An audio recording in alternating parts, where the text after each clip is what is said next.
Ted Cruz steps up, shuts down Democrats for latest anti-Trump agenda.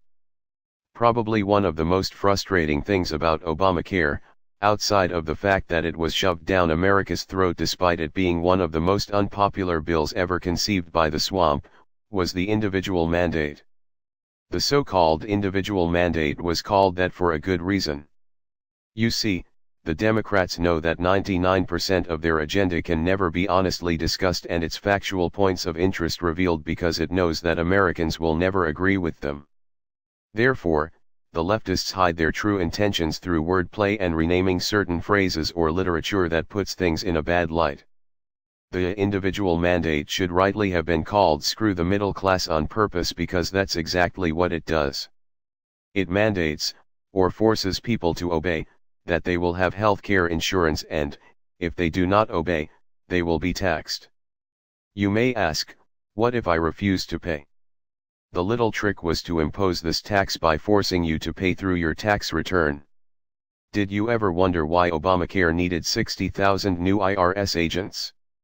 To handle all the claims for no insurance.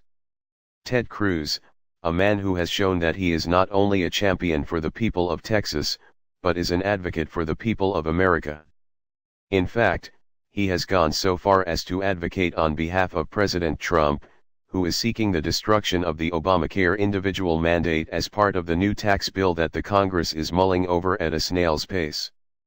Cruz is attempting to get this mandate removed permanently while Democrats in Congress are pushing to keep it intact.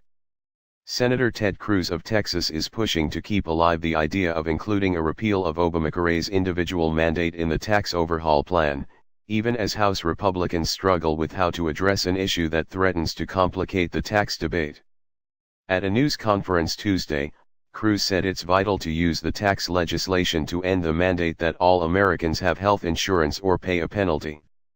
If nothing else, he said, doing so will in effect be a tax cut for the 6.5 million Americans who now pay a penalty because they don't have health insurance coverage. I think it's critical to make this end, he said of the mandate. House Speaker Paul Ryan told Fox News Sunday that the GOP was considering adding the mandate's repeal to the bill.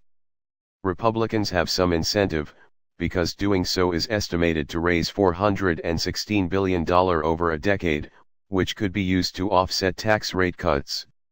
Repealing the mandate would result in increasing the number of people who are uninsured, thus cutting federal spending on subsidies for insurance coverage, according to the Congressional Budget Office. Yet adding the matter into the tax debate could be combustible just a couple of months after a drive to replace the Affordable Care Act blew up in the Senate.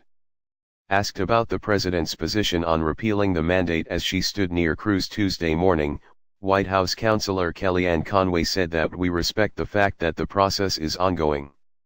She added that it's time for lawmakers to weigh in on the policies that will be in the tax bill. For his part, Treasury Secretary Stephen Mnuchin insisted there is solid early momentum toward a broad tax plan.